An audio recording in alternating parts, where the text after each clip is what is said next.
Hello and welcome to the Peak. Attack with my sword. Power it up, power it up. It's Will Roth. How large is the room and how high are the ceilings? It's Max Serac. First of all, how dare you? Second of all, Ben Whitmore is not here. And that is okay, because he is home taking care of another baby he had like 6 weeks. Well, his wife had 6 weeks ago. Shout out to the Dungeon Coach. We've been having a great time playing your system with our new campaign 3, Return to Argelia. Check that out. And also a huge shout out to J15 Games and Dylan from J15 Games, who made our little action trackers for the DC 20 system that we have. I don't have it here because I'm not in the studio, but we have them and we use them quite often. So there's that. But yeah, welcome to the stream, folks. And we are here with everybody. Yeah, good to be here. Tony, that was awesome. Yeah. Yeah, all of it. Dude, you nailed it all, man. As much as your battle cry was like, this isn't gonna work. I even nailed just in time turning on your audio. So see, totally forgot about that. See, we didn't intro you though, did we? No, I'm Tony Madonna, and welcome to the Peak. Come on down, let's have some fun. And hey, where's my arcane circle? It's Tony. Well, the host doesn't do that for himself, so. I know, we just didn't know. I forget who pointed it out, but the arcane sigil, when you spell duel from in there, you'll get advantage on that check. Even really? If you're doing lightning, right? If you're doing lightning attacks from in there. I'm curious. Well, I guess if you spell duel with a lightning attack. Yeah. If you use a lightning attack to spell duel. No, it came up in the comments, and I forget who it was. That's a fair point. But brought it up, and I was like, oh, I will totally tell Tony that. And then I want to say it was either Tabletop or Marlowe, but someone just discovered all of your super sweet shirts on Redbubble, and they were like, dude, you have to mention that stuff at the beginning of your videos. And so we actually haven't filmed anything since we got that comment, but I figured that I would mention Will's super sweet shirts that he designed for us. It's awesome. There's a little butt right there. It's a mountain, but it's also a butt. He put a napkin on a t-shirt, and we're gonna follow the stars to the Fey Realm, apparently. Someday, maybe. Who knows? It was Travis. It was Travis that mentioned it. Oh, okay. Cool. Sweet. Travis. We got Travis in the chat. We got Robert in the chat. Ravi had the recap this time. GrandOldDwarf rolled initiative. We just said we did. He got a 17. Nice. I don't know if that beats my initiative. No, so the difficulty encounter. The difficulty encounter. So you might have to go second, GrandOldDwarf. But hey, I think we should give a shout out. Like the power hasn't gone out. Like we're doing better. Give than it our 20 last minutes live or so. stream. So it took 25 minutes and then it went out. Oh, it was 25. Oh, okay. I swear to God, I was like, is my computer that powerful that it just tripped the breakers? Yes. What is happening right now? We broke the Denver power grid. It was when Ben was trying to put. Broke it. Ben was trying to put 4 mics into like 2 inputs, and then it just like the Lake Dillon Dam water coming down to Denver, it just surged down through the mountains. Yes, indeed. Is it sigil or is it sigil? I say sigil, I guess, but I think both are correct. Sigil, I thought was like the town in Planescape. I always thought it was sigil, but I have no idea. The sigil, Travis says, gets a tag when you create it. Any spell with that same tag gets advantage. I think the tag is the type of magic. Yeah, your flavor, your delicious flavor pop of magic. Yum yum. So there you go, man. Is it only ever lightning for you? I mean, I think so. When we did our rework, because I think it was 0.9, 0.8, I guess. Somewhere in here, we had to do a whole rework, and we went to level 3. So during that time, I not changed all of them, but I kind of changed. I more mechanically built my spell list more correctly than it was. So you stopped cheating is what I actually was holding myself back. I was not cheating. I should have been cheating. I definitely was, and I've been available doing to me. a lot worse. I've been doing a lot worse since I've stopped cheating accidentally. Weird. But I feel like I flavored myself because like as we played more, I kind of like the reworking because as we play more, more of our characters come out. So I've been more of a lightning person. So I think I like switched. I made Fire Shield like my my specialty spell, which could be anything, but then everything else is lightning, whereas it was like opposite. So I could only cast Fire Shield with my arcane points, I think, is the only way I can do that. So I made it harder to do the Fire Shield, but easier to do everything else. Okay. Yeah. But yeah, like Arcane Sigil, don't sleep on that. It's really good. I should have been using it since day one. I do think it's awesome that it's Advantage is good, I guess. So who knew? Who knew that Advantage was good? I didn't know that. And was maybe good it keeps you in place long enough for me to stand next to you for a round or two. What do you mean? You're the one that keeps running away, man. Running all over the place. Last episode, you were running all over the place. Yes. We were just like kind of brand new to level 3, and I was taking some points in Commander, and I just want to like try everything out. And so I was trying out some stuff like, I don't have my cards in front of me, but like there was some like specific command you to do things. And it was too much to keep track of. Like we were within range, and then like I had my plan, and then a whole round went, and you ran off one way, I ran off another way. And so when it came time for me to command you to do lightning, you were too far out of range at that point. Are you talking about the last episode? Yeah. My favorite Commander bit of yours is when like you inspired us with your failure. I don't remember exactly what the. I think it might have been what he's talking about, because you rolled a 1, you fell down, then you got up, and you're like, lightning. Yeah. And nothing happened because I'm like, I think I'm too far away though. Yeah.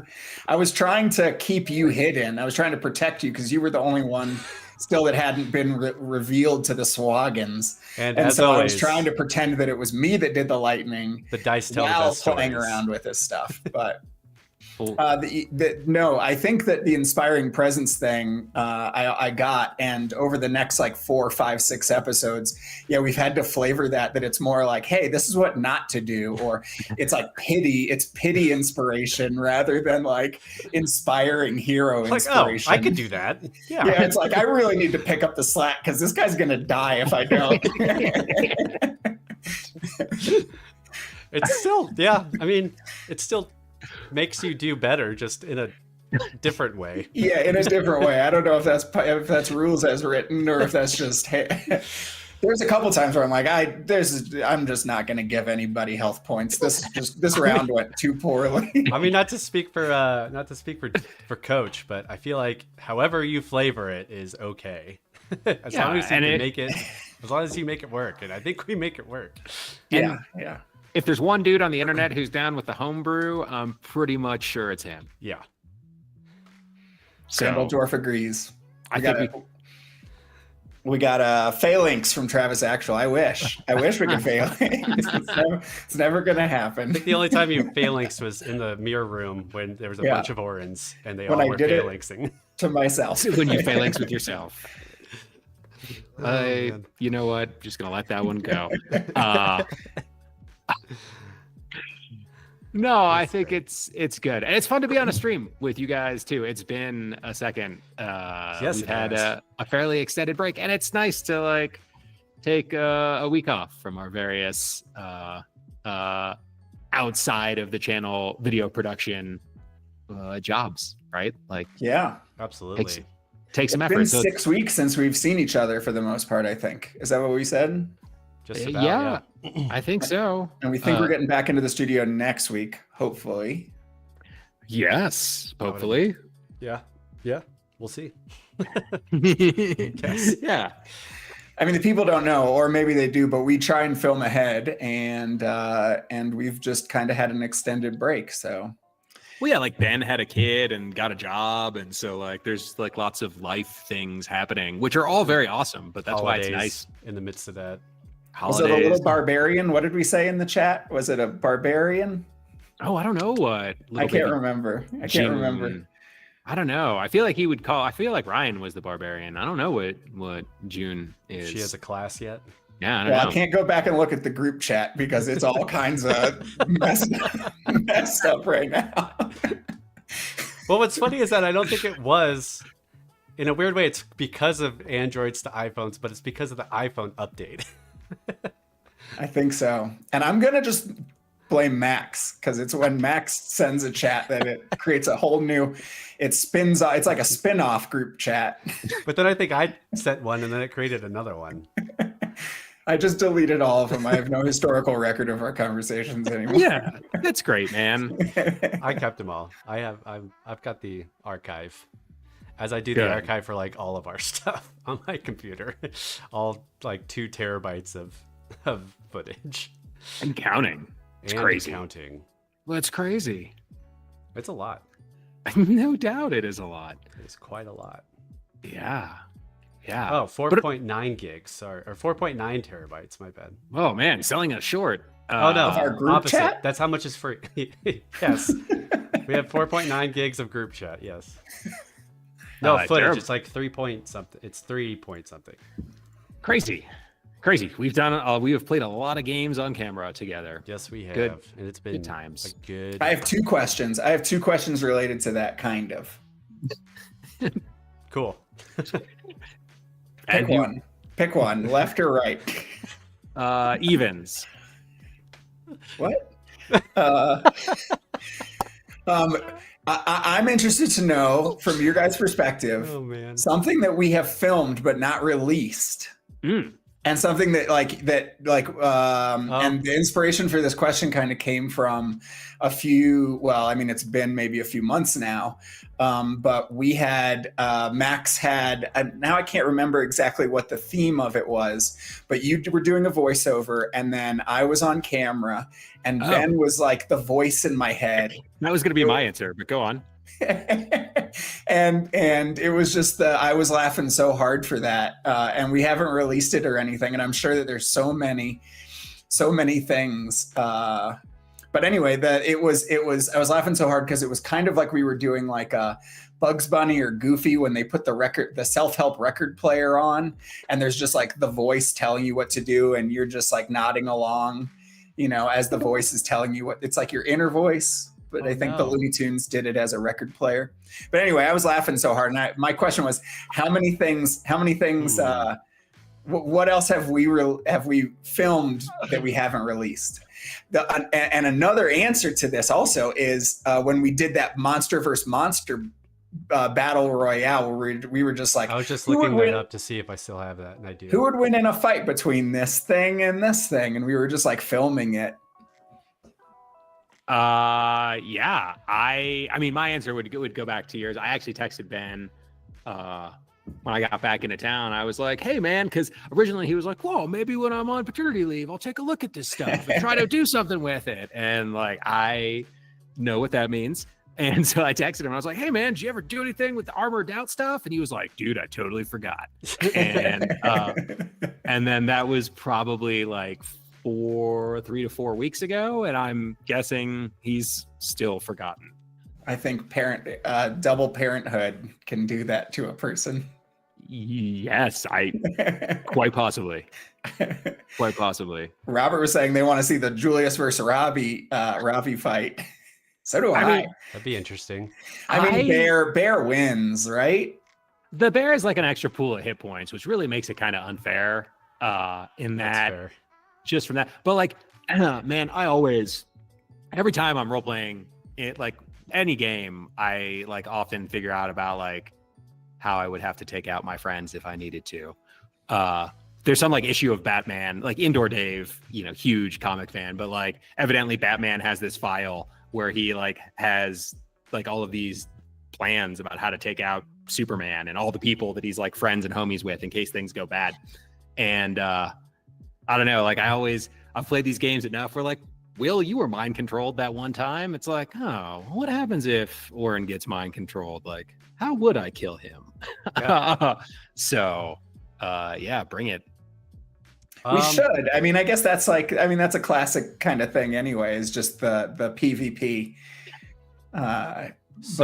We should. Quick point of order. I don't really know what's going on, but apparently Google Meet's telling us we only have 13 minutes left. I saw that. It's so awesome. The power is going to go out, sort of. No way. I mean, we can just relaunch though, right? Or we something. could, yeah. I'm just letting you know that maybe we should do that if we want to. Do we get to do the music again?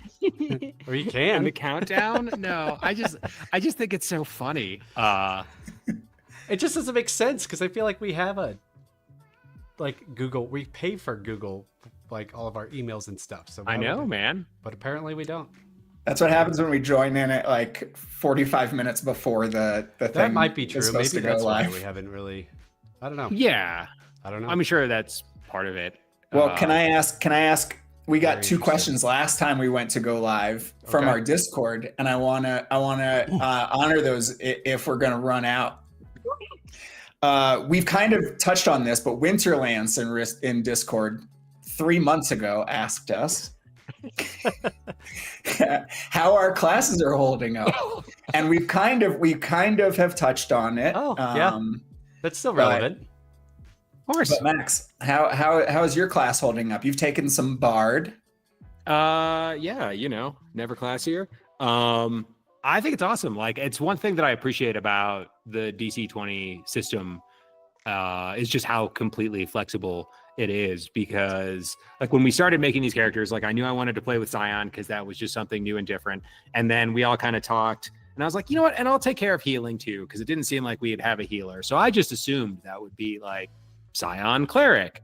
But just given the like how robust the customizing of characters is in DC-20, it was like, oh, actually, like I can do that in a whole other way without having to take cleric talents.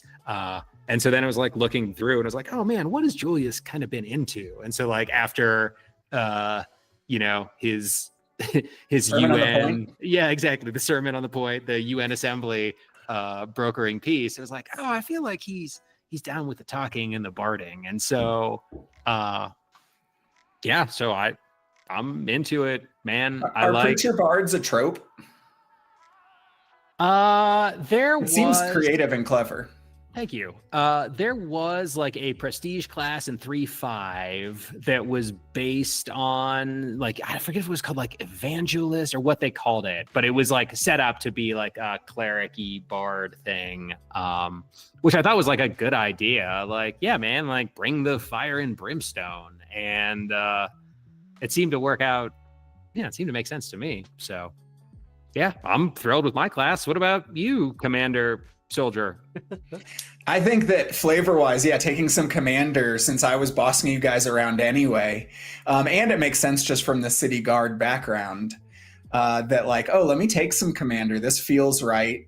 Unfortunately, like I haven't figured out the right ways yet still to like bring them all in. I keep giving you like dodge actions that don't need to come into play yet. Every time I tell you to attack, I mean, half of the time it works, but that's because my sword attacks have failed. And the sword attacks have failed a lot because the way that I was regaining my stamina points in the past was incorrect. Like if I was using a maneuver or something, I can't remember exactly, but I should be able to, I can regain a stamina point, but not if I use a stamina point in that action or something. So I was like giving myself way overpowered, in the first like 20 episodes. Oh, okay. So even though I think that we have leveled up and things have on paper gotten better for me, playing by the rules has made it feel like I've like nerfed myself to actually play by the rules here. So, but I do think flavor wise though, screwing up is like Orrin's MO, and and I think that I have to really go back to being Inara's like chosen.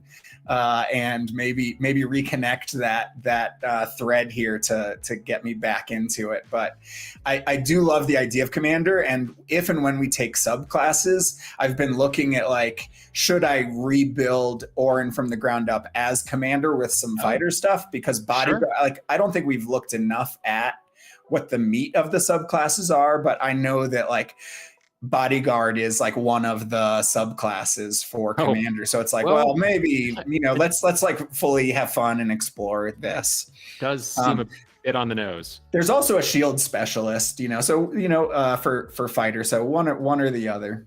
Nice. Ravi, what do you? Ravi, how's gap year field trip going? Gap year's been great. Love gap year. Gap year 2024. Gap year Inara 545. I feel like it's been good, but I'm doing what I did the first time I played 3.5 with Nick, was like basically multi-class into like 6 different things. I started wizard, and then made sense for me to go to fighter. And then the third update where we kind of like overhauled and made sure everything was correct. I took the sorcerer, which is something about magic, but it basically is like rage for wizards / spellcasters, where you get advantage, but then after like 5 rounds you get exhaustion, but you get advantage on all your rolls. I think you do overload magic. Overload magic. Yeah. GrandOldDwarf says. Yes, that is correct. So I've kind of been, I don't know, diving into the pick your entire play style. So I've just kind of been trying to find things that Ravi would want and need and grown into naturally as we've played. And I think all of those were the correct decisions. And I kind of like having a bunch of different things to focus on. Is that talent? Is that the talent system? Is that what we're talking about? Yeah, I think so. Yeah. That's been the coolest part. You take one ability of anything. Yeah. Because it does let the story dictate, or at least we're letting the story dictate our choices, which is really cool and fun. Yeah. Yeah. Kind of like Gord. Like we joked that Gord was a barbarian at the end of it because he would get so religiously pissed off at it. But the D&D style isn't as like malleable to let you just like dip into that. Yeah. I mean, like it's definitely there, right? Like you can multi-class and do all that, but it isn't designed. No, like DC-20 is like straight up designed to be like, oh, like cherry pick this from that and merge these 2 things and create your own thing. Yeah, I think it's awesome. So I've definitely been leaning into that aspect of it and trying to find different talents and abilities, class abilities that would work for the character of Ravi that aren't just wizard. Tony, Travis wants to know what your thoughts on Spellblade are. Spellblade? I think I looked at it, but I feel like I just didn't think Ravi was a Spellblade because I feel like it was more martial based, if I'm not mistaken. I remember looking at it. I just didn't think that his skill set was like Spellblade based per se. It is a good way to describe you, I feel like, at least. That is very true. I 100% think that. But like mechanically, I felt like it wasn't quite there. Because I think the Spellblade doesn't have as many spell options, like magic options. So it would have like if I did rework into that when everything came out for our level 3 and stuff, I think it would have completely reshaped me mechanically. You're gonna have to take this Jock Boy Wizards subclass. Yes. Yes, awesome. Jock Boy Wizard. Sorry, GrandOldDwarf said +5 to spell checks. I had something else up, not the chat. So it's not advantage for overload magic. It does +5, which is basically like a +1 to damage if you roll well. If you roll the hit, you get the +1 to damage. Yeah. Well, yeah. So no, I think it's on top of the arcane sigil. So if I have overloaded magic in the arcane sigil, I have advantage +5 and +5. As long as you're throwing around lightning. Yes. As long as I'm throwing around the named magic. Oh gosh, Robert's throwing us a hard one. Overall, D&D versus DC-20. Rate them on a scale from 1 to 10 and your favorite aspect to each. So, okay. Tony just from there.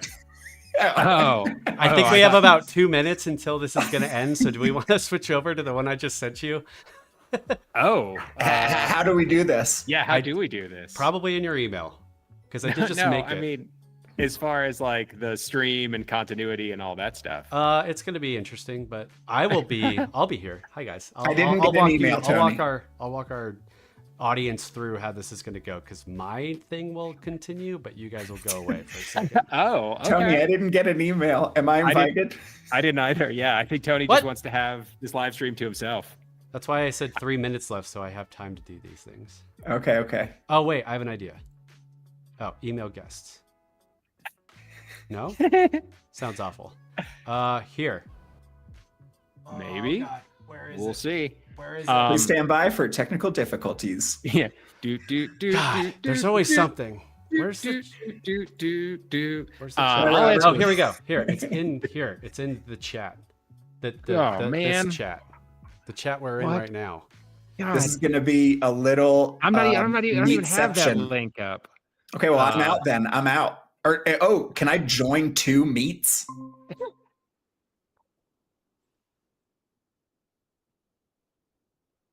Oh my God, I'm in a double meet. Where? I hear 2 Tonys. All right, I'll try. So I'm going to the chat of this live stream to find the link for our part 2. Uh-huh. Okay, cool. We'll see how this all goes.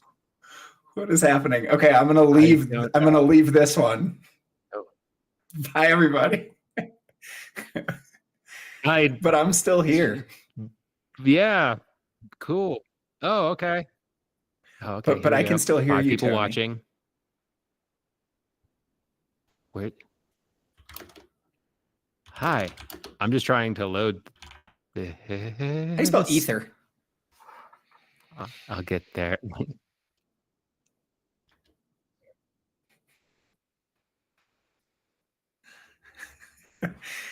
Can you hear us?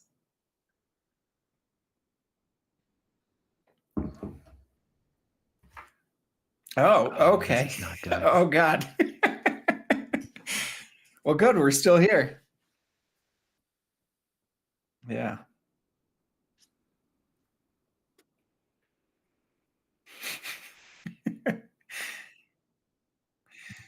So I have no idea where this link is music? to this meeting. Email would be great. Thank you.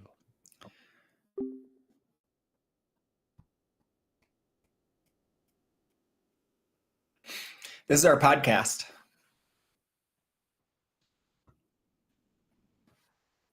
Do you see the PeakD&D logo though spinning?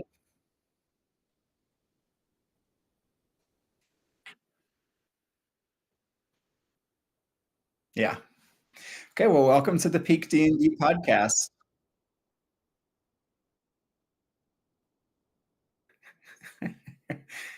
I can't hear that. It always comes up heads. In the logo, do you see like a sleeping giant in the mountain? Do you see kind of like a dwarf's face, kind of? All right, we made it back for part 2. All right. Are we? No, we're just voices. We're a podcast right now. Oh, we're in your wheelhouse. Oh, great. Oh, okay. Well, I believe you. And I'm happy to answer Robert's question. Bam! We're back. Except you guys switched. Oh. Hey everybody, I'm Max.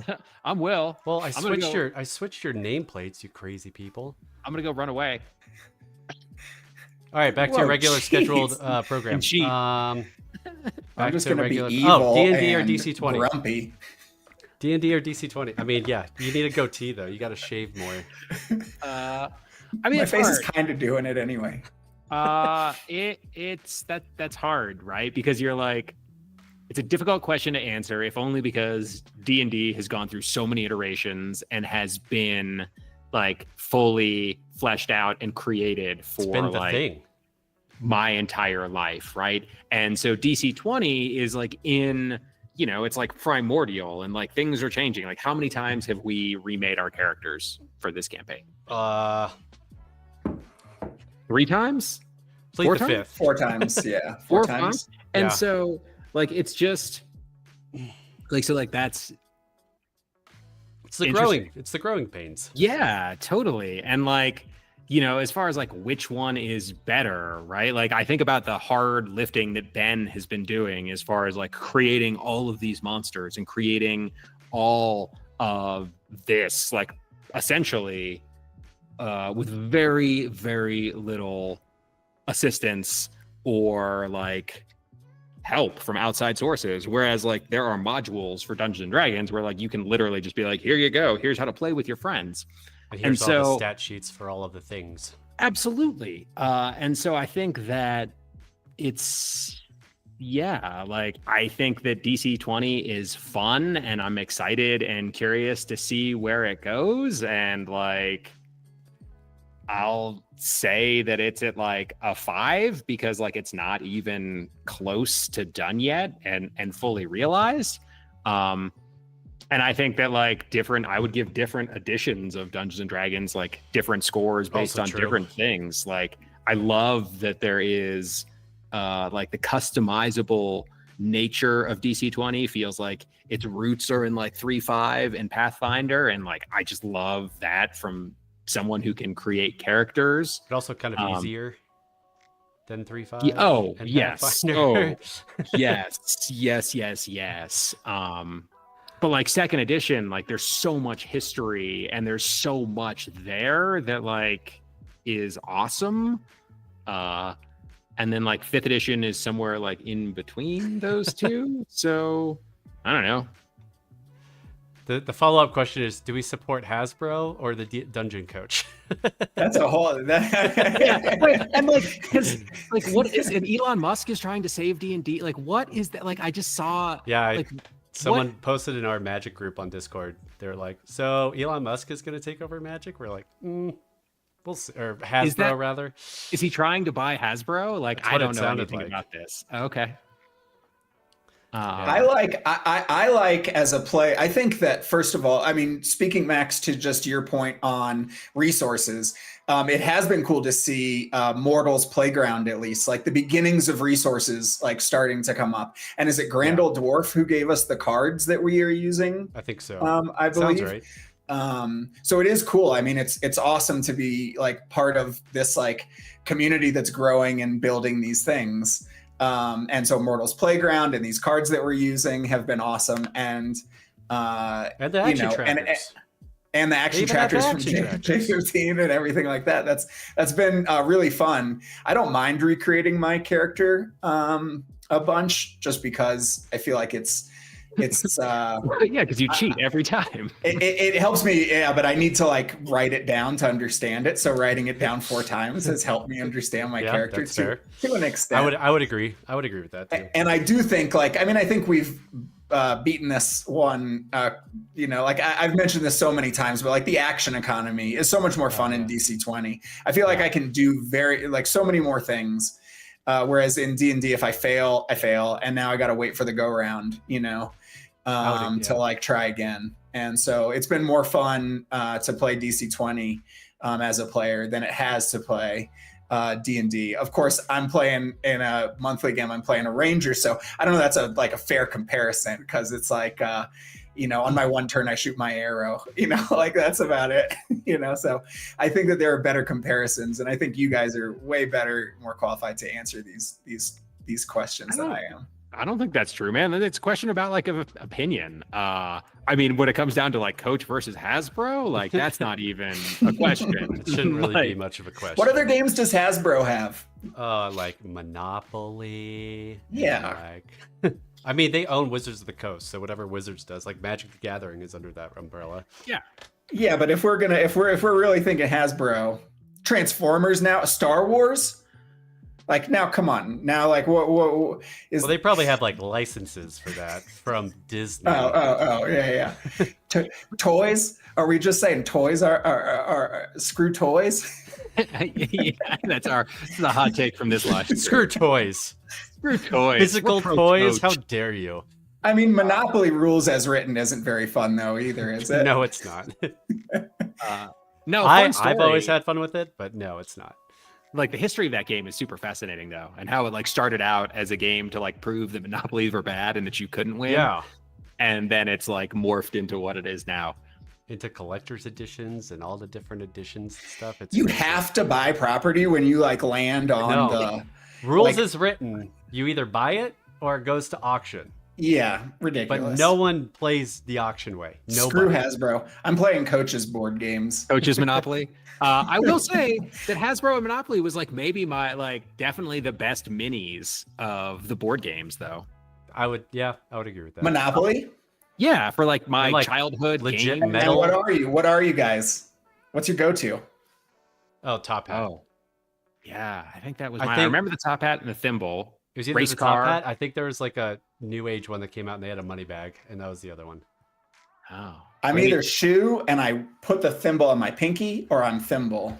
And put the shoe where? No. I'm not going to tell you. No, he still puts it on his pinky, the thimble, and just cheats his way around the board. It just walks the board. Yeah, and then picks it up and is like, Robert. Where was I again? Oh, the dog is solid. Yeah, I don't think I've ever finished a game of Monopoly. Like much like Risk, I feel like that's a similar game where like it gets down to like that end, and you're like, oh man, do I really want to play this out? Like I'm just gonna concede it. See, I don't know why, but like Monopoly was always a thing. Me and my dad and my little brother and my stepmom would always play all the time for whatever reason. Okay. And we would always just laugh at my little brother because he was like 7, 8, 9 at the time, 10 at the time. And he would always just get super pissed off when he lost. And it was hilarious. Do you have like Monopoly strategy, Tony? Do I have Monopoly strategy? Yeah, you're winning. I think the only strategy you can have is buy everything you land on. Period. Buy Boardwalk. No, everything. Just buy everything. Buy it all. Buy it all. Okay. And if you're playing with my family, don't trade ever if you can help it. And cheat. If you get a natural Monopoly and don't trade, you win the game. What was Robert's advice? He was the banker. 500s would go missing. Oh, and, perfect. Yeah, that too. Yes. Replenish free parking when you land on free parking. Yeah.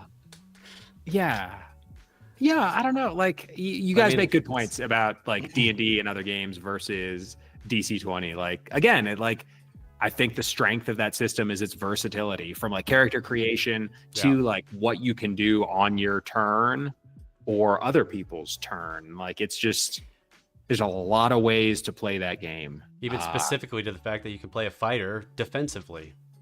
You can use your actions not on your turn.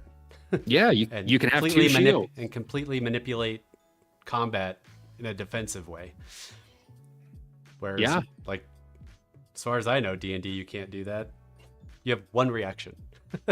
Yes, and like rarely do you even get to use them. Correct. Yeah. So I think that the versatility, I think that the skeleton and the bones are there. So now it's just a matter of, time spent and the meat put on it. Of 50 years of building it up. Correct. I have other questions from William, but also 3 months ago, Mini Moose asked us on Discord about time travel as a plot device in media and culture. And just like as an open-ended discussion topic, we used it by accidentally. Somebody here accidentally talked to our past selves, or not here, and created or not, and created an alternate timeline, which created an evil Julius, and kind of gave us like a little 5-episode arc, which I do hope actually comes back. I think that there are small hints through like nosebleeds and things, but I do hope it comes in big. And Will just staring at Ravi, pulling his ear. And beyond that, I want evil Julius to come back somehow. Oh, all right. Well, good. Maybe I'll get to kill you all. Good luck. Thanks. I think that, I don't know. Like time travel is complicated. From a rules standpoint of like, it's far more complicated than we end up actually playing it out. You have to simplify it to some extent. Yeah. I mean, we did have to spend like 3 episodes saying, what do we remember? What is this timeline? What is that timeline? Not to mention hours outside of games and outside of streams and outside of all of it. It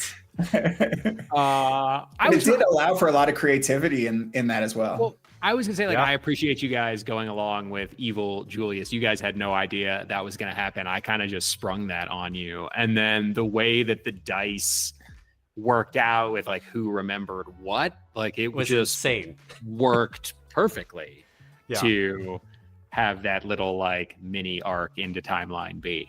Having said that though, like you guys know this, but I think on episodes, and I don't think on a stream yet, we've talked about it, but just me personally, nothing to do with you, because I think you did a fantastic job, Max, but I was struggling with having to deal with an evil character.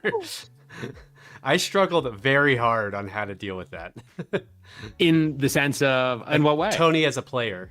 Just of like, because I don't know how much, I mean, it's done now, and I don't know how much background we want to divulge, but I don't know if either of us care.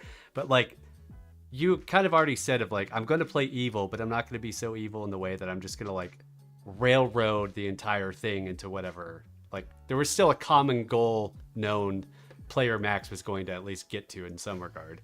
But like in character, trying to make that natural with an evil character and with where we're going, I found very difficult to play into. I think I did a good, watching it back in editing, I think it like played well, and I think I did a good job, but during I was nervous, anxiety wreck of not knowing how to deal with it. Like, so like on your inside, like you were super as a player, like at the table, it wasn't comfortable at all not for at all. You to do that. But then like looking back, I think I did fine. Yeah. And I definitely did played well, but I didn't know that. That's I guess wanted to do, I don't know, wanted to do more. I don't know if that makes sense, or wanted to have better responses or better conversations to, you know, try to get you to our side again, kind of thing. Like, I think my brain was like, it was going to click eventually. And I think maybe that's what I got stuck on, is like you as Max were going to come around at some point as Julius, but I don't think that was your, but in my mind, I was like, that's the only way it's going to happen. But we can bring it back. So I think my trajectory was not, I shouldn't have done or put so much like force into that aspect. And I think I would have done a little bit better. Not that I did bad, but I think I was just so taken by like, I need to get him to turn around. Well, like, I will say, here's what I will say. Like, I think it's cool that you mentioned that, because I had no idea about like your internal experience. I think I mentioned a couple times, like when we were leaving, but yeah, it was very minimal. But I think it worked out well, because like every time that you tried, it like let me just like explore how bad it got for Julie, right? Like just like how far he had fallen. And so it was like the Julius arc in our one of many, I'm sure, but like definitely maybe. So me taking a back seat, or just not being as like, I don't know, as protagonistic to get the antagonist to come back, it just allowed space for you to shine, if you will, or for Julius to take the center stage, and for us just to prompt you to like make actions and do things. Yeah, well, I appreciate it. Hey man, you know, it's you're being a good point guard. Yeah, I tried. Yeah, I think you know, Max, you were bringing like all this stuff to the table that was like new and fun, and so it's like, well, and you're like, evil Julius is lost. You know, don't try and save him. Try and do whatever you can to like fix the timeline. Don't try to save evil Julius. And it's like, no way, man. Orrin and Ravi, we're here for you. And you're like, don't try. And it's like, no, I want to. I want to battle evil Julius, but I want to like. So the first episode that evil Julius came out, you just had such good. You had like nicknames for us. You knew the timeline, it was, you know, with Ben maybe. And then I felt like I was in the dark, maybe kind of what Tony's feeling, but I'm like, how do I battle this? Yeah. And so it was like, well, what would Orrin do to battle Julius? And it's like, well, we both have the common thread of like, you know, I'm like the Iowa, you know, farm boy kind of, you know, like church going farm boy. So it's like, well, like, let's like throw Vortor back in his face, you know, like, so then I started looking up, like, what would any music lyrics, like, what is the Church of Vortor? And so I have like all these songs, and it's like, well, if if the divided sky is hippie, if the happy fun book or the helping friendly book is like the hippie side of things, then what would the 5 like sanctioned scrolls of Vortor be? And it wouldn't be rap, I don't think. Nope. But it was like, what's the top 40 hits? What's the like heavy metal Vortor nunchuck fire? So I had everything from like Whitney Houston to Metallica to like classic rock to some Southern rock to like, I have it all, and it was like, that's what I need here to like battle, to like make me feel comfortable to battle evil Julius. Like I need to come to the table with something. And so like, that's what I like the next episode. It was like, cool, I'm ready to battle. I'm ready to try and win evil Julius back through like the good word of Vortor, which made it fun also. All right. It did. Real quick, Ed Robinson, he's in the chat. Your mom died? Oh. And what's up, Ed? Travis would like to have a moment of silence for Borman.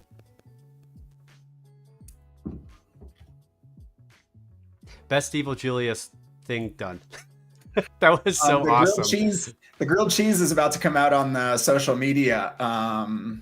That's the episode that's like kind of coming out on like our TikToks and Instagrams and our shorts and stuff right now. But I loved that it was like well, first of all, I loved that you killed Borman. Tony loved it. I loved that. That was hilarious. It was so I think awesome. Some of our biggest laughs on camera is just the headcanon that we have, literal headcanon of the mind blast happening when Ravi was trying to. It was so when perfect. Ravi was trying to give him chest compressions, and we're just laughing off camera about the whole thing, and that his head just exploded while you were trying to give him CPR. And then the whole thing about just like Ravi taking the mushrooms, finding the naked tent, eating grilled cheese, just Borman, because that's like, you got to put the GM on the spot. And so Ben creates Borman. Ben creates the Borman special. We have hippies. So we got the Borman special includes bacon. Here. Yeah. The Borman special includes bacon. And then, and then the Borman special also being some like weird freaky sex thing, which leads to you putting a grilled cheese on his like grave, and like I think it was Julius's mom that's like, that was like a weird sex thing, right? For him was the Borman special. You're like, no, well, we shared a sandwich, and she's like, yeah, that's right. Oh, I bet she did. Robert says that we all loved that he died too, or when he died too. So that was a good moment for the audience as well, which is awesome. Cool. I thought it was similar to Orrin breaking the timeline. I thought it was just very in character for evil Julius to do something like that. Yeah. Well, thanks. Well, I'm glad it landed. It seemed like, right. Like, how do you, I've never played a character that went through like a crazy darkest timeline, goatee, now I'm evil switch. Kill but the heretics. Right. But it seemed like it was like fitting, like, how can you convey that you are evil and in a dark, like, I think that was kill the NPC. Yeah, most right, convincing one.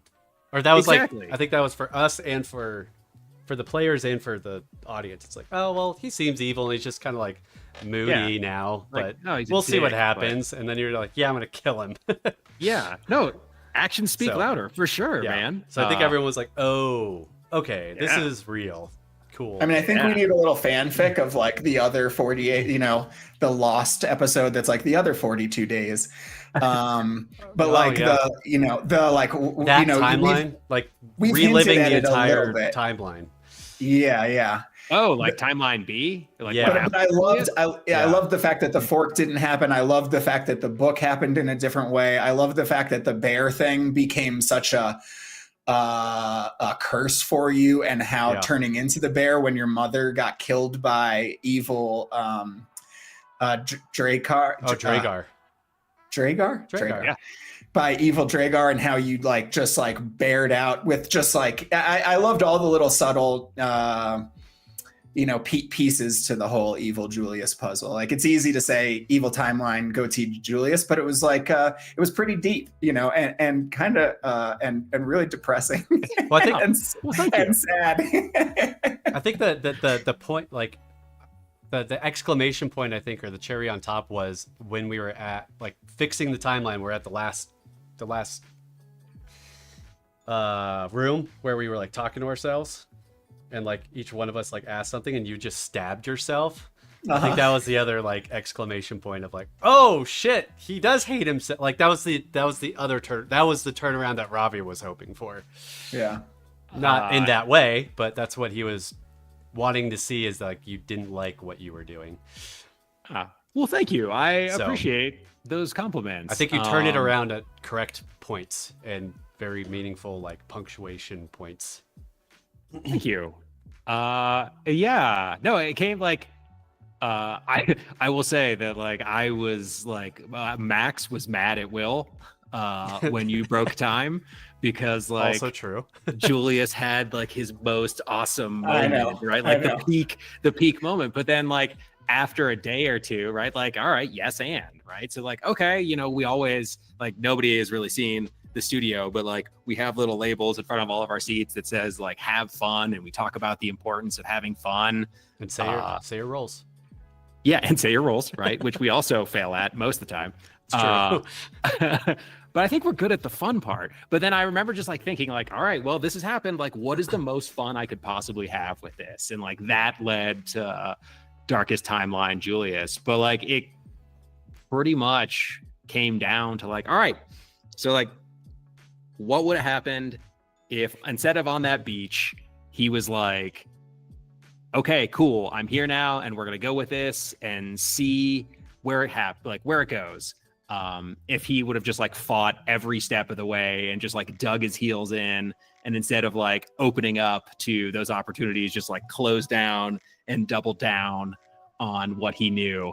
And then just like thinking through like the brother is a fake, and like what, like how could those words just cause all sorts of like terrible misunderstandings before the point of when it was actually like relevant and what it actually meant. And yeah, I feel like I could have actually, if I thought about it and knew I was going to do it, I feel like there's 4 other words I probably could have used that would be a lot more. What would you have said? Please tell me. Any of them would have fucked it up, man. Not everything would have fucked it up. Yeah, make your way. No, there's something. I'm sure there's something that I could have said. Okay, Orrin. Well, first of all, what's his name? Lysander. We could have used his name. Okay. You know. Okay. Sure. Possibly. Lysander is evil. Lysander is trying to corrupt the throne, or you know, like Lysander's taking the throne for himself. Or I mean, you Lysander should just left has the dissertation doppelgangers. Paper of exactly what happened and just laid it on our foreheads. Here's my notes. Here's my D&D note. Here's my DC20 note. I traveled through the 4th dimension to real time of my player and got his notes that are still incomplete, but it's a lot there. So go off of that. And to be fair, it would look like the scribblings of a madman. It would. Your notebook is awesome, Will. That's the picture. Where's that picture on social? There's just like 10 names in the margins of dragonborns we killed and scribbled in different directions and like different people's last names, but they're all like over here, and it's awesome. Because you never name them. It's no good. The second you name an NPC, they die. So. But you know where to find stuff, so that's all that matters. Yeah. No, Darkest Timeline, it was fun. It was fun to be evil, and yeah, it was good. I mean, we talked about like, you know, characters that have you know, like kind of like real life. We're not all just like buddy all the time. We have like conflicts and stuff. And I think that like posed an interesting challenges for us, like just having conflicts in the first place, which I thought that was a lot of fun. It added a lot of dynamicness to the playground. Yeah, the run of the mill do, you know, same thing. Not that it's always the same thing, but I think like when it comes to playing an evil character, like obviously make sure your DM is okay with it. And other players like, to some extent. Well, yeah, especially like this was a little bit of a different situation because it was just like a surprise. But then also, like, I think the biggest thing to keep in mind is that like, just think about like, you can't be a big enough asshole and make things so hard that these people don't want to travel with you.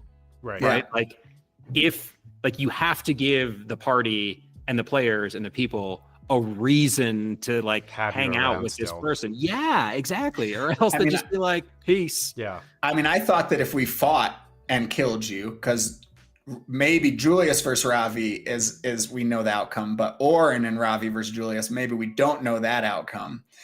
Yeah. And so I think that we would have killed you, and then we would have saved you. You know, like, well, you're dead. Evil We're Julius is dead. You from yourself. Yeah. Evil Julius is now dead, but then we fix the timeline and we move along. And maybe we get like a little cameo character in the meantime. Yeah, maybe. But then maybe like I remember, and Julius just has these dreams of being more murdered in his sleep by his friends. No, it's just a dream, bro. It's fine.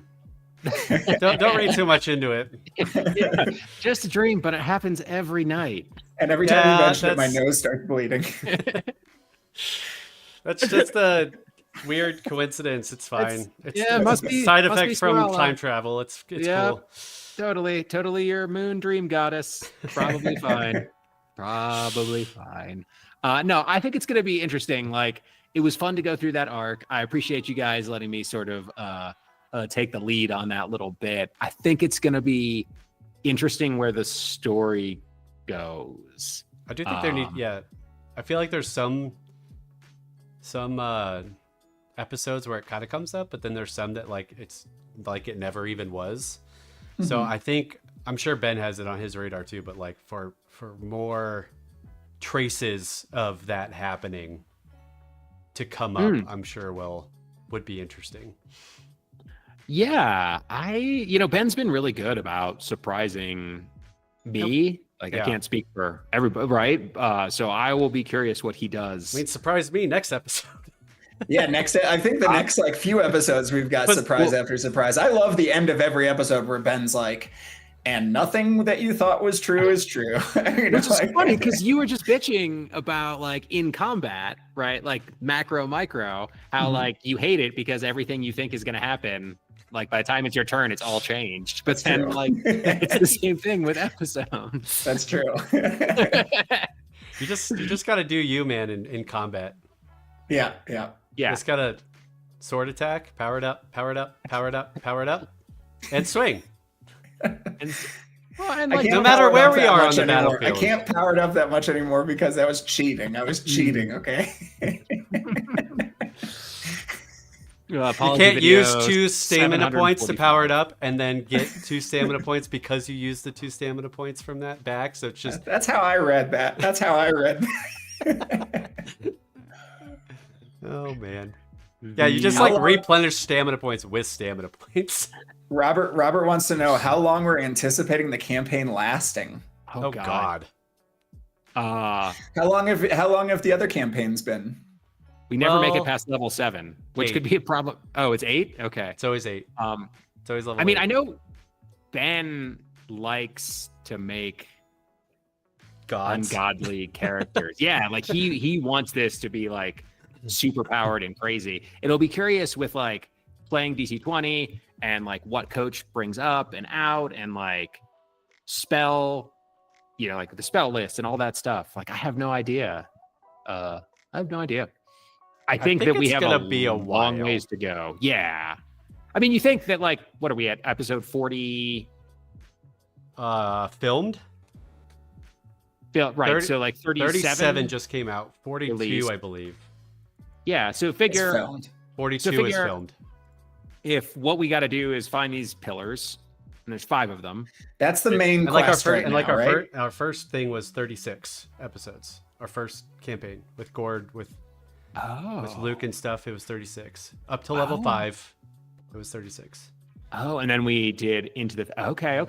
Beyond Tabletop is saying level 3 should be ready soonish, and subclasses, and then DC-20, GrandOldDwarf says, will eventually outpace our leveling.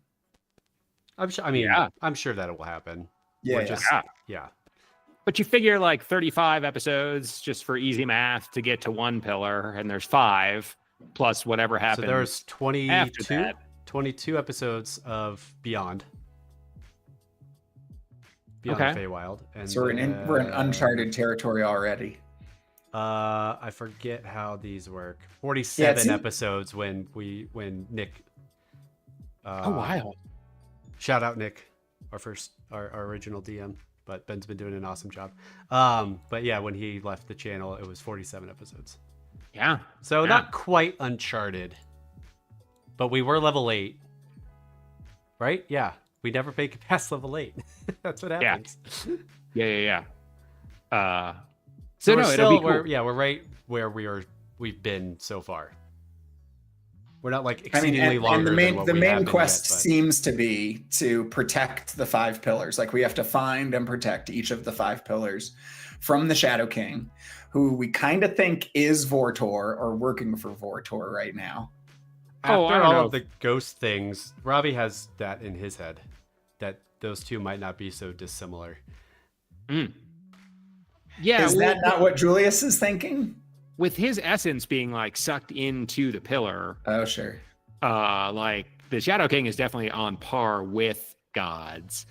Yeah, I don't know what Julius is thinking about all of this now. Like I feel like Julius still hasn't been able to like really comprehend his religion anymore. We're about to get evil Julius in timeline 1. Have we had a week to even just like sit and think about anything? Every time we're about to, it's like, no, we don't.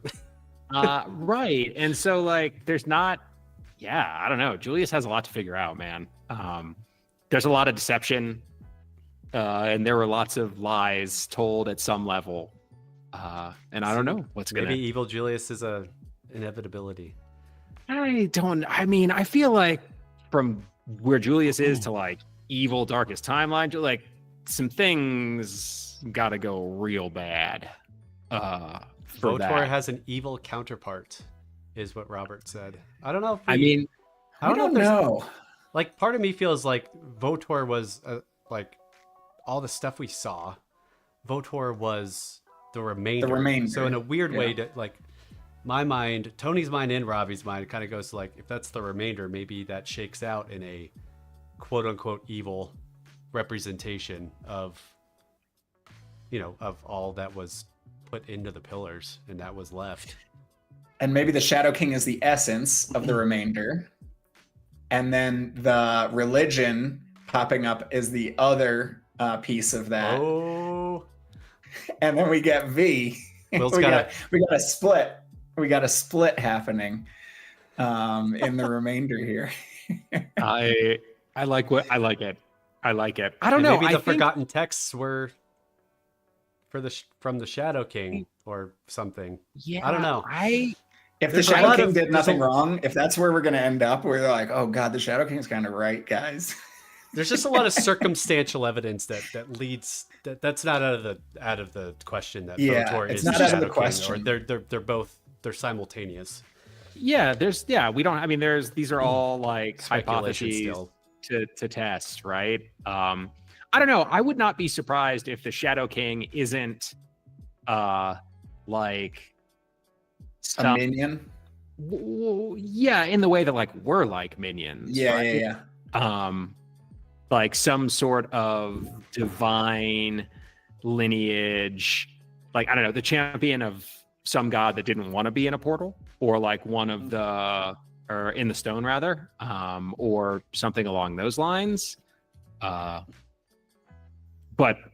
we know that like whatever it has crept into lots and lots of places. Yeah. And I kind of like, I think it's kind of awesome that it is, because you think about like, all right, if you're going to try to like take over a nation or like infiltrate and influence a population, like corrupting the church, corrupting like the mechanism of faith for a people is, I think, pretty like sinister and baller. I think Julius mentioned that once too, like in game. You might have mentioned that at some point. Yeah. That like, yeah, I mean, where do you start with corruption is like in the church. That could definitely be a thing. But I don't think I think then the war horn sounded and we had to go off to battle or some shit. Yeah, but of course it did. I think that was your cheer me up speech outside of the festivities. How'd that work? I think that's where some of that was. Well, we're about at an hour. And I do have one question in the same realm maybe, and then we can Great. And then Google Meet will tell me that we have 10 minutes left, and we could just go from there. And then we switch to Teams. Did you find out why that happened though? I have an idea, but we'll talk about it after. Oh, great. I think I know content. why, but yeah, it's a back end thing. So in the sense of how long this campaign will be, do you guys at all have any sort of trajectory of like where you're? Of course you can't know, and circumstances might change, but do you have like even just a small thing trajectory of what Julius or Orrin or Ravi's going to be by the end of this? What do you mean, like mechanically in DC 20? No, more character driven. Oh, okay. Character-wise. Got you. Like at this particular point in time. Obviously things can change a lot, but of course. I mean, I feel like there are maybe like two major paths that I could see Julius walking on from what I know now. Correct. I could see it shaking out one of two ways, and I am cool with either. Sure. Yeah. Yeah. Yeah, I think that's, I don't know how like specific we want to be, but yeah, like, so you have a sort of an idea of how things could shake out. Yeah, kinda. I mean, like, right, you've got like these two conflicting, right? Like he's a man conflicted, right? Of like his two faiths and all that stuff. And so like, does he come back with a vengeance to like clean up the corruption in some sort of, again, like fire and brimstone sort of like orator and like tear it all down? Or does he try to like merge the old merge the old ways and new ways, or like splinter off and become a hermit? I don't know. It all depends on how much we talk about our feelings. That's what we've learned so far. Yeah. And we need to make time for that. The importance of having true good friendship in our life. Like, you know, it's trite and we say like, oh, it's the friends we made along the way. But like, that's why sometimes we get our grievances out before filming. True story. Oh man, I was gonna have like a fork. I was gonna by the fork and the spoon. Yes, Robert. For this. By the spork.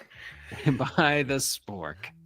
What about you guys? We do need a talking spoon. That would be awesome in the studio. I think Orrin. I just want to meet Orrin's family. Go on. Well, Orrin doesn't want that right now. So Orrin's running away from things right now. We don't even know. Yes, we still don't know your origin. Character-wise, Ravi and Julius are still oblivious to your origin story. Yeah. He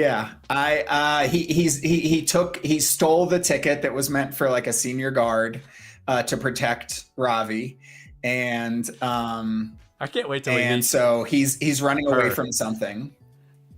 January. Yeah, he's running away from something in Larry, and yeah.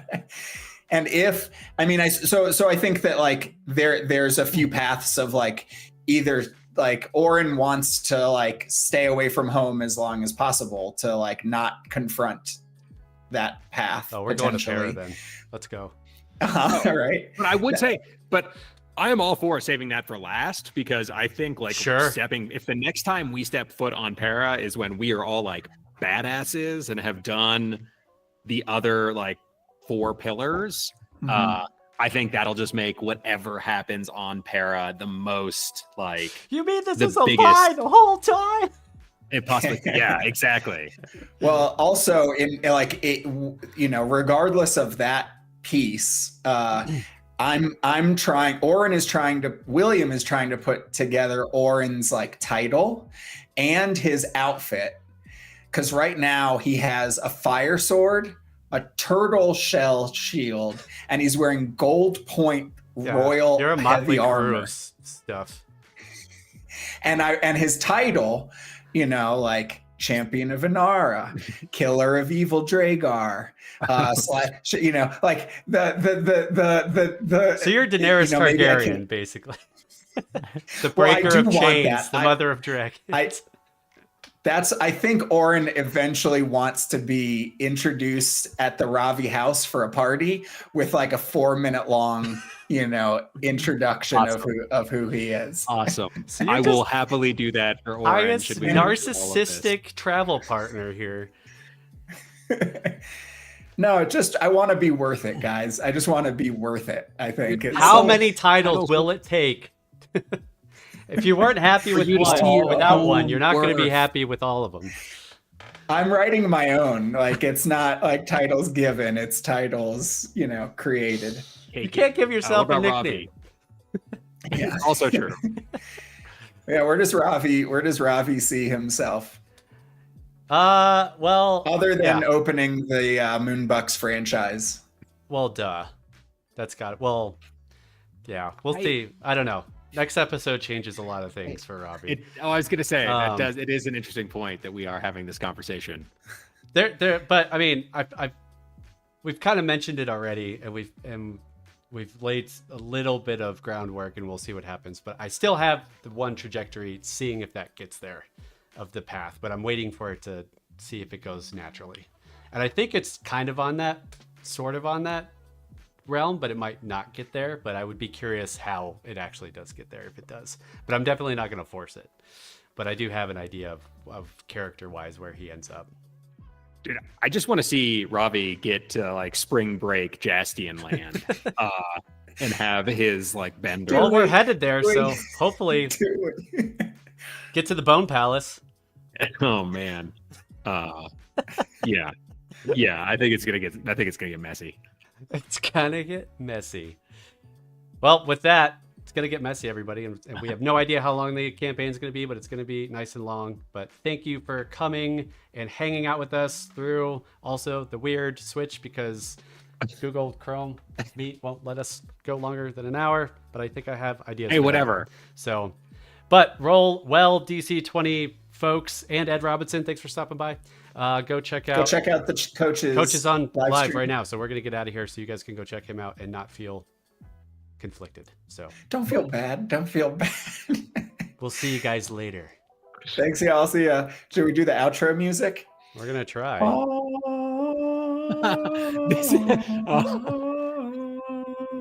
French horn, more French horn.